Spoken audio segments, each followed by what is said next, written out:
On June 1st, 1533, Westminster Hall shimmered with candlelight as Anne Boleyn's coronation feast began.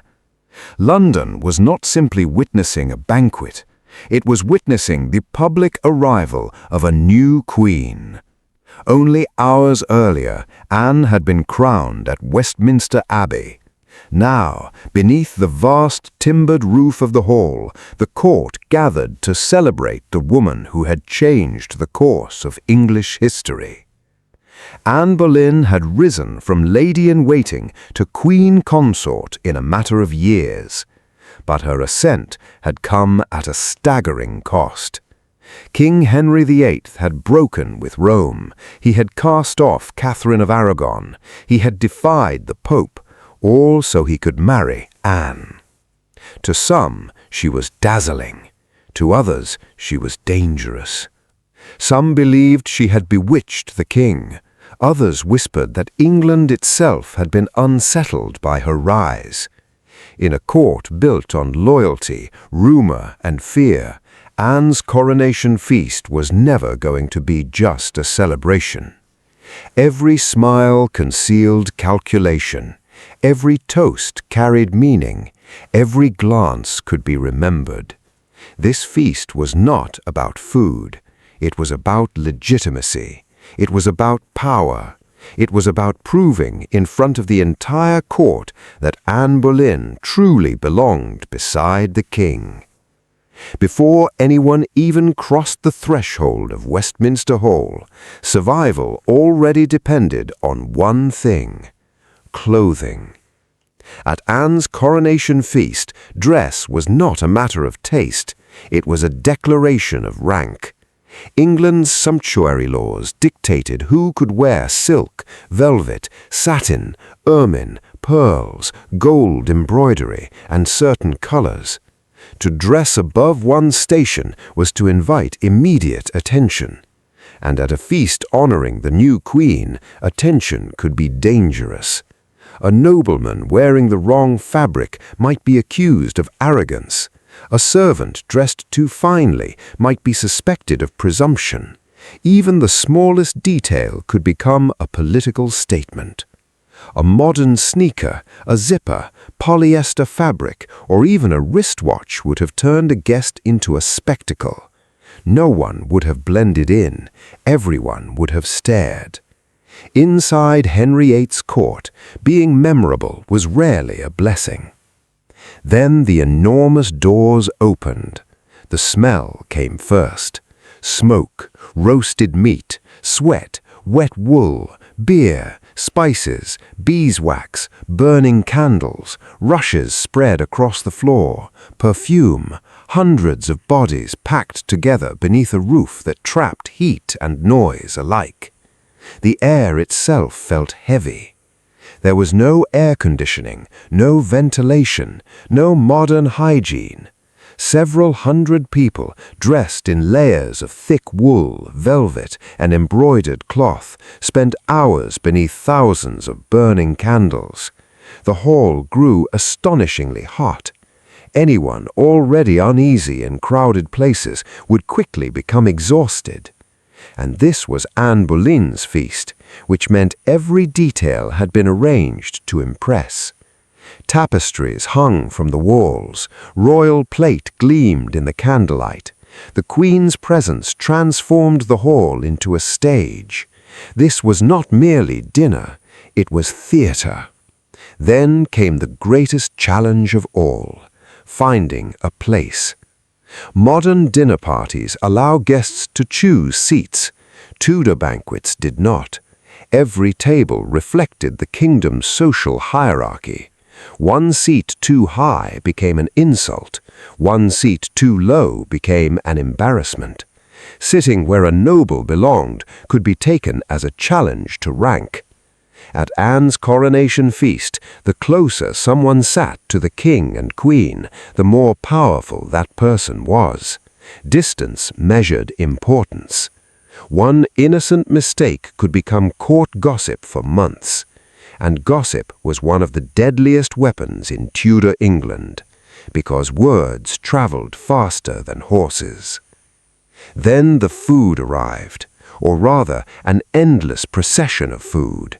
Massive roasted swans, peacocks served with their colorful feathers carefully reattached, venison, boar, capons, meat pies, fresh fish, custards, marchpane made from almonds and sugar, towering subtleties, those elaborate edible sculptures shaped like castles, heraldic beasts, and symbols of royal power. At a feast for Anne Boleyn, the display mattered as much as the flavor. It looked magnificent, until it was time to eat. Forks had not yet become common. Most guests used knives, spoons, and fingers. Anyone raised with modern cutlery would have found the meal awkward almost immediately. Greasy meat could fall onto expensive royal tablecloths. Everyone would notice. Napkins offered little comfort by modern standards. Paper towels did not exist. Disposable tissues did not exist. Table manners had to be flawless because careless hingers could ruin fabrics worth more than some families earned in years. Then came the drinks: ale, beer, wine, hippocras. Ordinary water was often unsafe. Rivers served as both drinking sources and sewage systems. Waterborne diseases flourished. Fermented drinks were often considered safer. Refusing alcohol all evening might have seemed strange. Drinking too much would have brought embarrassment. There was no winning, only surviving. Then came another danger, quieter and far more insidious. The food itself could slowly harm the people eating it, not because it was spoiled, but because of wealth. The richest guests often ate from pewter plates. Many pewter dishes contained lead. Over time, lead seeped into food. Repeated exposure caused memory loss, personality changes, pain, fatigue, and neurological damage. No one understood why. They simply accepted illness as part of life. The more luxurious the dining experience, the greater the long-term risk. Food preservation brought its own hazards. Without refrigeration, everything depended on salt, smoke, drying, spices, and speed. Large kitchens worked constantly to prepare enormous quantities of food before spoilage set in. Mistakes happened. Cross-contamination happened. Bacteria thrived. Even experienced cooks sometimes served dangerous meals without realizing it. Food poisoning was not called food poisoning. People simply became violently ill. Sometimes they never recovered. And allergies offered no mercy. No ingredient labels, no warning signs, no one asking whether almonds, shellfish, eggs, or milk could be eaten safely. Everything mixed together. Emergency medical care did not exist. By the middle of Anne Boleyn's coronation feast, the celebration had already become something else. The glitter of gold and candlelight remained, but beneath it all, the evening had turned into a test of endurance. Every dish carried risk, every seat carried meaning, every glance carried consequence. If you're enjoying this journey into Tudor England, take a moment to like the video and subscribe. Every week, we uncover what life was really like behind the glamour of history's greatest kingdoms, empires, and royal courts. And tell us in the comments, what part of Anne Boleyn's coronation feast would make you leave first? The dangerous food, the impossible etiquette, or the deadly politics? Let's get back to the story. Then the entertainment began.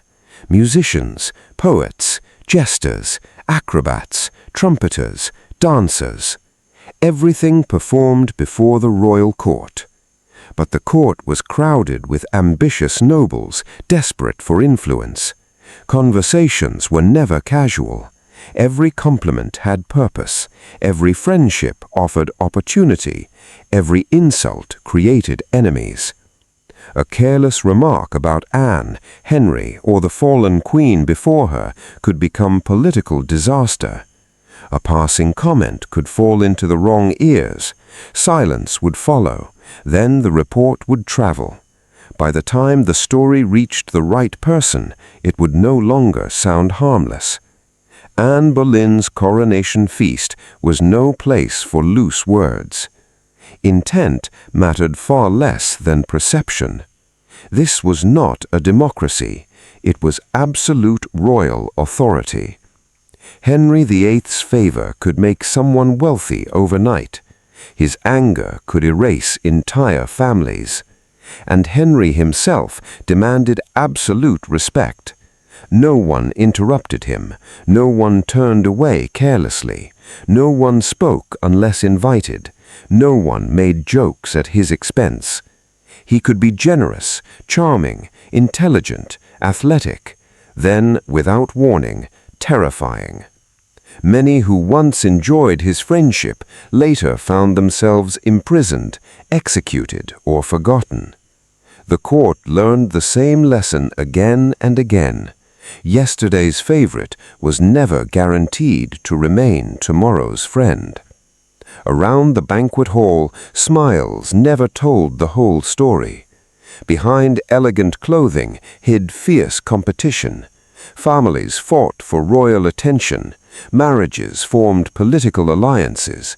Secrets bought influence. Servants overheard everything. Spies existed everywhere. Even walls seemed to listen. One careless sentence spoken over dinner could reach someone eager to use it.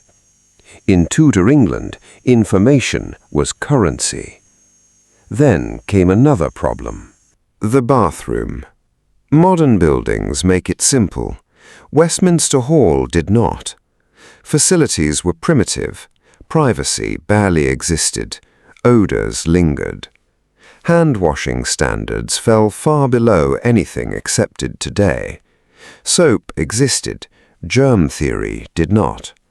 Most people had no idea that invisible microorganisms caused disease. Doctors blamed bad air, imbalanced bodily humors, astrology, or divine punishment, not bacteria. So, after handling food, animals, or waste, many people unknowingly spread illness further. One handshake could begin a chain of infection. Above the feast, another danger waited: candles. Thousands of them. Open flames burned everywhere. Wooden structures surrounded them. Fabric decorations hung nearby. Dry rushes covered the floor. Wax dripped. Cooking fires blazed. The possibility of catastrophic fire never disappeared. Large medieval gatherings always carried that silent threat. But perhaps the greatest danger was not physical. It was psychological. Every second demanded attention to words, posture, manners, clothing, rank, gestures, loyalty, and even breathing. One mistake, one misunderstanding, one rumor. That constant pressure exhausted everyone. Life inside the Tudor court was not luxurious freedom. It was carefully managed survival. Every day resembled walking across thin ice, especially for Anne Boleyn herself. While the court celebrated her coronation feast, enemies quietly waited. She sat at the center of the hall, radiant in her royal splendor, but also vulnerable in a way few could see. Her crown could not protect her from envy. Her title could not silence her enemies. Her pregnancy could not guarantee her safety. Only 3 years later, the same queen, crowned with unimaginable splendor, would be imprisoned in the Tower of London. She would be accused of adultery, incest, and treason, charges historians still debate today. Then, on May 19, 1536, Anne Boleyn knelt before a French swordsman. One swing ended the life of England's queen. The magnificent coronation feast promised glory. History delivered tragedy. That was the lesson hidden beneath the gold. Those glittering banquets were not simply celebrations, they were stages. Every guest performed, every noble competed, every smile hid uncertainty. No one truly knew who would rise or who would disappear. Anne Boleyn's coronation feast glittered with gold, but beneath every polished goblet, every jeweled crown, and every magnificent dish, danger waited. The feast ended, the music faded, the candles burned low. The guests returned home believing they had witnessed the beginning of a glorious new era. Few could have imagined that within just a few years, England would remember Anne Boleyn not for her magnificent coronation, but for the blade that ended her reign. History has a cruel sense of irony. Sometimes the grandest celebration marks the beginning of the greatest downfall. And that is why Anne Boleyn's coronation feast remains so haunting. It was not ruined by a single poisoned meal or one reckless mistake. It was shaped by a world in which every moment demanded perfect judgment, and perfection was impossible. The feast glittered with gold, but beneath every polished goblet, every jeweled crown, and every magnificent dish, danger waited. If you enjoyed this journey into Tudor England, don't forget to like this video, subscribe, and turn on notifications so you never miss our next dive into history's deadliest events, forgotten civilizations, and shocking royal secrets. Share this video with someone who thinks living in a palace would have been easy. And until our next adventure, remember, history often looks beautiful from a distance, but living through it was another story entirely.